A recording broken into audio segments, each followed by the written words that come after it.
grown up around the political presence of the history of Alcatraz. When and how did you start to think about or see its underbelly? So I worked at the Native American Health Center for many years, as I think I already said. I don't know if I remember exactly when I started to understand, but once I knew that it was a thing, and also related to Marlon Brando, and Creedence Clearwater donated a boat, and like it was just like a major cultural moment. And Native people were on TV, and this never happened. Like national news, Native people on TV. All of our literary renaissances have happened around us ending up on national TV. This was Alcatraz, Dances with Wolves, and Standing Rock. And seriously, all of the interest in Native literature has followed this sort of national attention. But at some point, I realized that it was this major thing, and my wife was project director for this Native Youth Suicide Prevention Grant, and we took youth to Alcatraz and worked with the National Park, with the rangers, and they had just refurbished or refinished or repainted some of the graffiti from the time. And so we took them like maybe within a year of that, and I watched all these youth listen to some elders tell stories of their time at Alcatraz. And this deeply influenced the chapter with Opal, this young girl at the time of the occupation. Because while I was watching sort of a lot of the narratives that come out of Alcatraz, and I read a book about the whole thing and researched a bunch of other narratives about it. It's all triumphant, sort of like, we did this, it was amazing, and it was this moment. But as I watched you watch the elders tell the stories, I wondered, what was it like for the kids? And I come from a different generation, like I'm from the kids of the triumphant civil rights, and like, I was born into a relationship that came from this like spiritual idealistic couple that met at a Pavilion commune in northern New Mexico in the 70s, and like I didn't have fun growing up.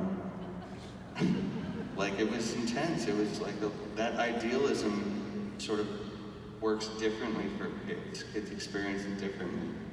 And so I wondered what the narrative a kid at that time would have looked like. And the novel ultimately is about this woman who grows up and takes care of kids and did not have a good experience. And we've heard the triumphant narrative, and I just wanted to do something that was more nuanced. I wanted to push the book to be as contemporary as possible and as nuanced as possible, because the Native image has been historical, monolithic, and like same bullshit. And I just wanted to have it be like how I experienced it and how a lot of Native people know it to be, which is like more real than we're ever able to be seen or read.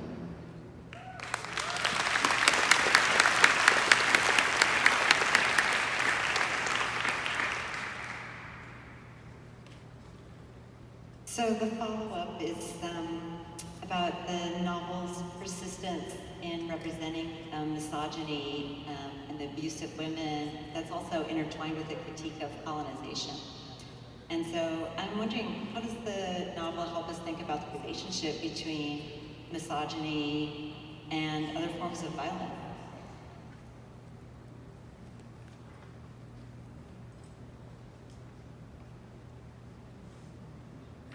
I think colonization and misogyny are so hand in hand.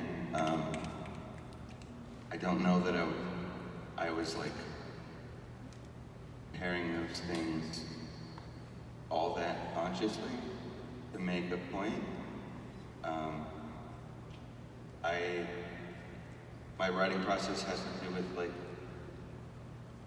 trying to think about humanity and the way people think and the way people behave and portraying it through story. And a lot of that stuff is afterthought that I agree with, but it's hard for me to speak on because I don't approach fiction with an academic bent. I don't think in terms of how do I want to portray misogyny or colonization. I think like, what are people like? How do they treat each other? And those things fit within the way misogyny and colonization influence people's lives. But I don't feel honest in saying like I had these things in mind and can speak on them in a way that feels true to what I process. I think the fact that it comes out organically, just like, oh, well, those things go together, and representing the world in the novel, or representing things, continuing to surface. And, what are you writing now? You said you've got another novel. Yeah, so I'm writing a sequel to There that I'm hoping to sell with a short story collection this fall. So the next book, which I'm like comfortable to talk about now because it's a real thing, and just had like a really crazy thing happen 2 days ago, or yesterday, I can't remember. That was a really deep confirmation that it is a real thing. And it's all about like how do you come back from something like what happened at the powwow, which is, Marx has a quote that history first happens as tragedy, then as farce. So this is one of the themes of the next book, and Dean's trying to make a film that includes the shooting, but he doesn't know how to, because it's not like somebody was attacking Native people. It's confusing to try to like, but everyone experiences it as trauma, and people died.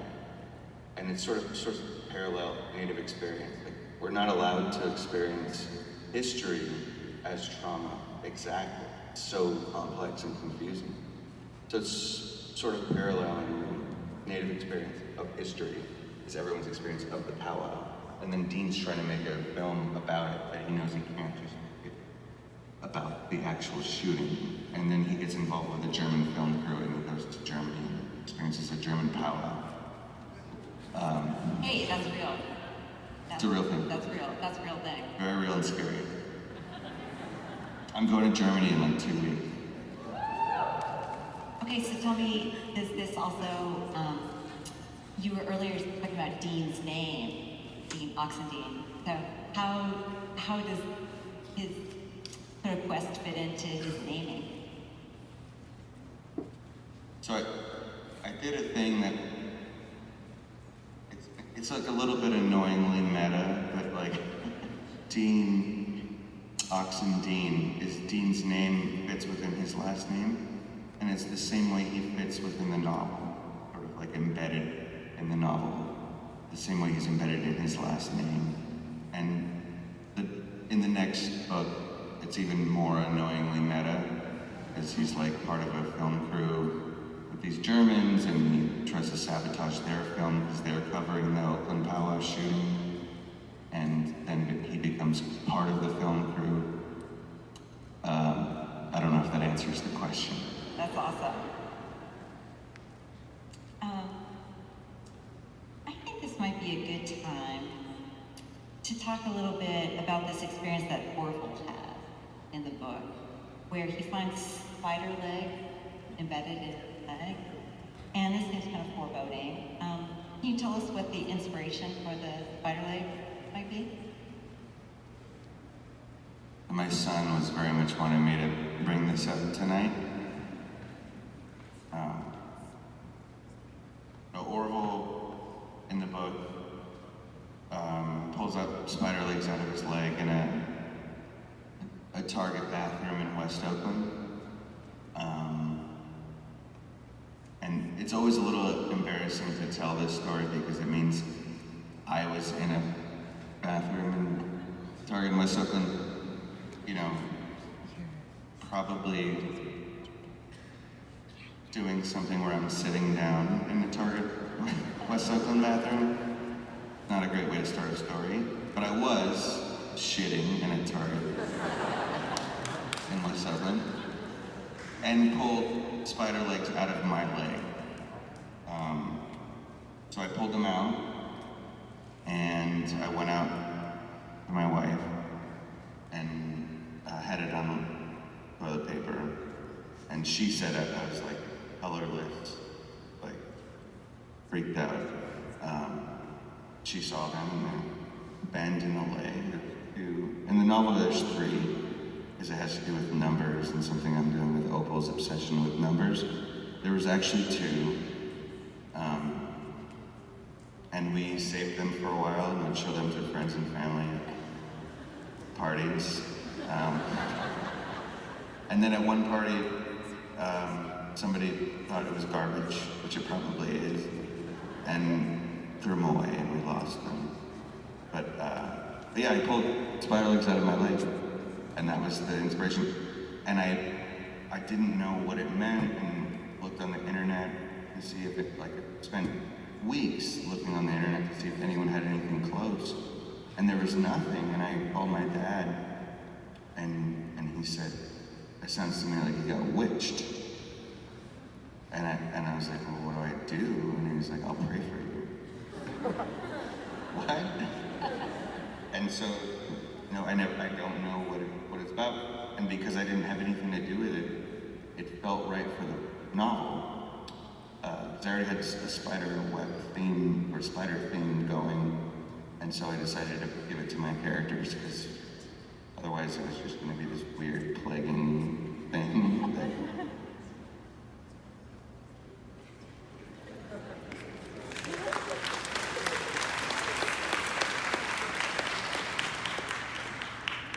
I want to ask you a little bit about reading and research. The question about reading is, who do you like to read? What do you like to read? You sounded like Murakami a minute ago. Who are your favorite writers, both native and non-native writers?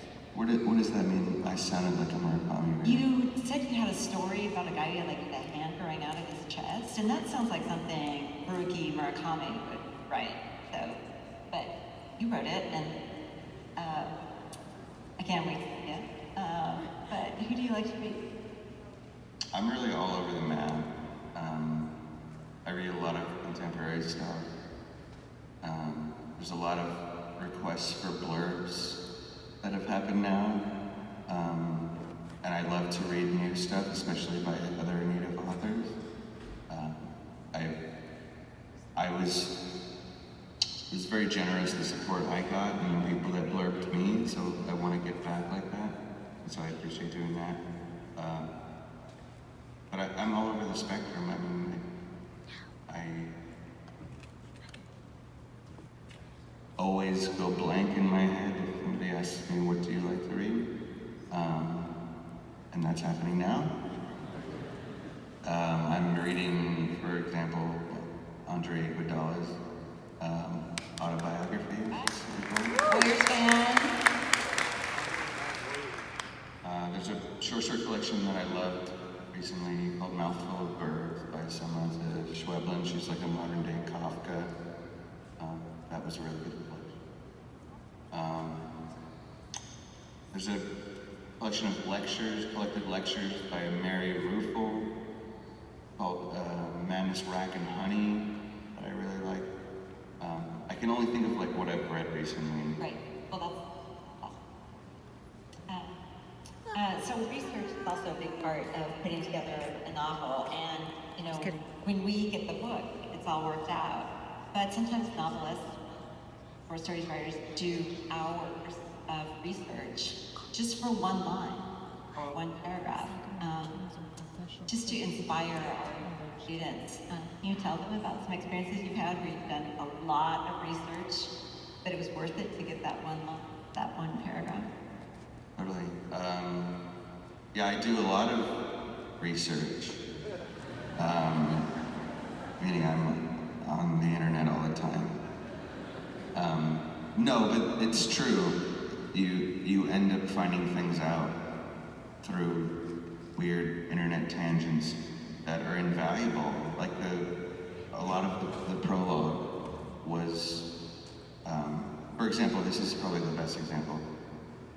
So there was an Indian head theme for the prologue. And at some point I just started Google searching Indian head just to see all that was out there. And so you have like, you know, Mel Gibson referencing Apocalypto. There's a lot of different places that took me, including the Indian head test pattern, which ends up in the prologue. But one crazy find, the craziest one, and it's also in the prologue, it was a telling of a Cheyenne story about the rolling head. And the person who, I don't know who recorded it, but the person who told the story was my grandpa, my great-grandpa. It was just online. I never met him. My dad's dad didn't accept him as a son because it was a product of an extramarital affair. So I never met this man, but he was my great-grandpa. And I found this just on the internet. It was his telling of the rolling head that ended up, like I reworded it and added a little bit to it, but I came find the story from my great-grandpa on the internet, and I never even met him. So it sounds like you also, like you've relayed some moments of signs. Like this seems to be part of your world that you listen to signs and you take signs, see them, and understand how they come in and out. Can you talk a little? It's gonna make me sound way more like woo-woo or crazy than I am. But there have been things that have happened that are like feel sort of undeniable. One just happened, and I guess I'll share it here. So the name Bear Shield is historically, I think, more of a Lakota name, but there have been Cheyenne Bear Shield. So I don't know how that ended up being one of my character names. I don't remember where that came from. So in the new novel, I have a historical section that goes into how the Bear Shields ended up in Oakland. And I have this historical narrative that just started coming to me out of nowhere. And so I got into a place where I felt safe enough to share it with my wife, who's one of my toughest readers. And so we read it, and at the beginning I copy and pasted from a historical website all the names of the people there, all the names of the Cheyenne people there. And before she started reading it, this was just pasted into the document. I was like, oh no, you don't need to pay attention to this, it's just names of the families, some of the families that were there. And as we're scrolling down to get to the narrative that I wrote that she was gonna read, I see the name Bear Shields. And that was out of like all the names of families that could have been there, the Bear Shields actually were there. And so it was like it was an emotional moment because there's a lot of different Cheyenne name families, a lot of different Indian names. And the Bear Shields were actually there. And I had no way of knowing that. And this Fort Marion thing that I dig into, which is in Florida, where there was prisoners at Fort Marion, Florida, from Oklahoma. I only know about this captivity because I was in Sweden at a museum and I happened to see a display of Fort Marion, like... Sketchbook? Yes, the ledger. It's the only reason I know is because I was in Sweden randomly for the book. So it's just, you know, it's one of these moments that feels... It feels like the circulation that is sort of part of the structure of the book. It's just the way that these histories and these stories stay alive and they stay in motion and they stay moving through bodies, minds, and places. Fantastic. When did you know you were a writer?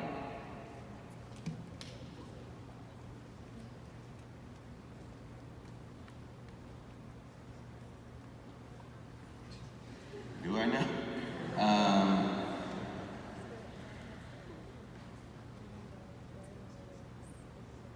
I think I referenced earlier that I found these pages.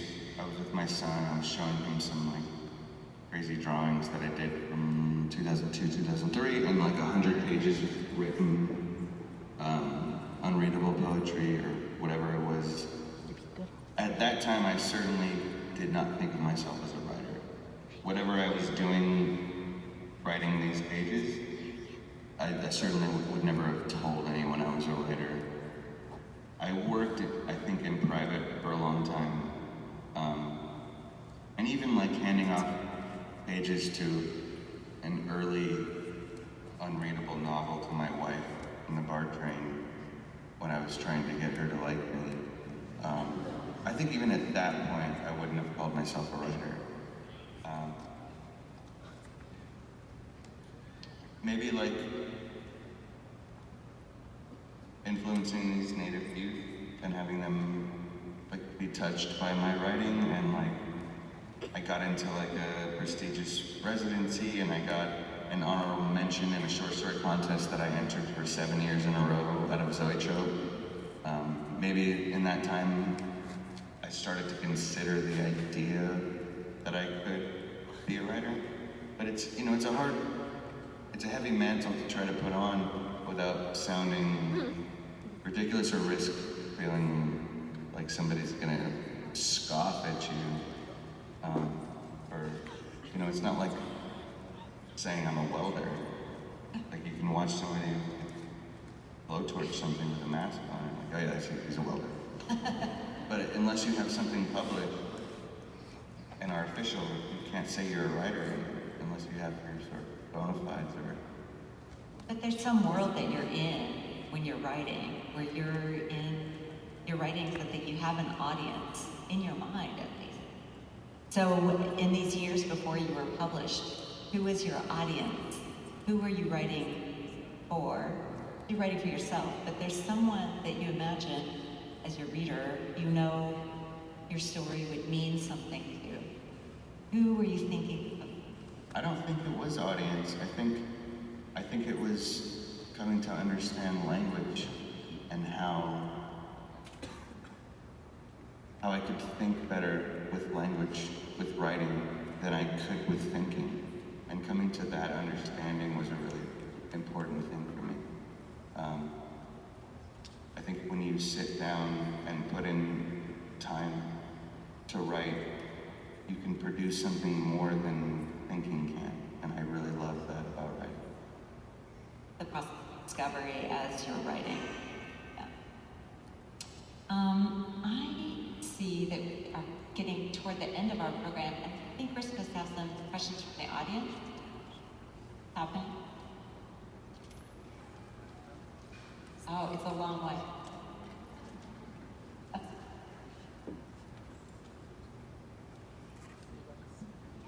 Well, there come. How many of you in the audience? How many of you? This is your first time in the Bay Area, like living here. All right. Oh, wow, that's a lot. Well, Tommy's from here, so I already warned him I was going to ask him what's the top 5 for Oakland.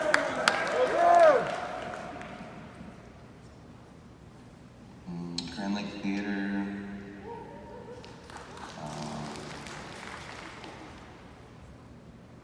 Lake Merritt,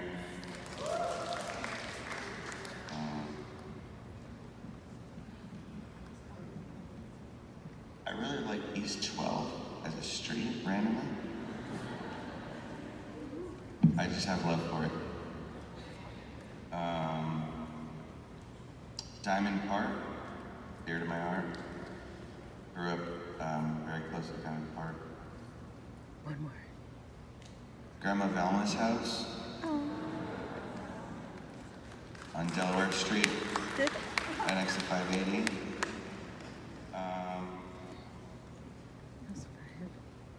I like Jacqueline Square. Enter. That's good. That's a great list. So we have some questions from the audience. What advice do you have for young writers, especially those who want to explore their own experiences of intergenerational trauma? I think best advice for writers that I can think of is something that I learned because before I was a writer, I was an athlete and a musician. And these are things that seems clearly defined, that you have to have discipline and put in hours in order to get results. That with writing, it feels like people think there's like a magical muse inspiration-based thing, or there's a block. And that feels like not true to me, where it should come from. I think it's like any discipline, like you put in work and you put in time, and you will get results if you can do that. It's not easy to do. Like a lot of artists are have a lot of doubt and self-hatred, and to like focus on your own work for long amounts of time if you hate yourself, like the worst thing. But if you can do it, if you can find strategy to continue to approach your own work and make it better, putting in the discipline and the time, I think, is something that's overlooked in writing. That with like musicians, the discipline piece is built in and everyone knows that. But I think that's one thing. In regards to intergenerational trauma and expressing that through art, I think if you put in the work and the discipline toward being a writer, if you put in the time, I think the work takes care of itself, whatever you need to express. I don't think there's a specific approach to being, like how to write about trauma or intergenerational trauma. There's no specific advice. I think writing takes care of itself if you put in the work.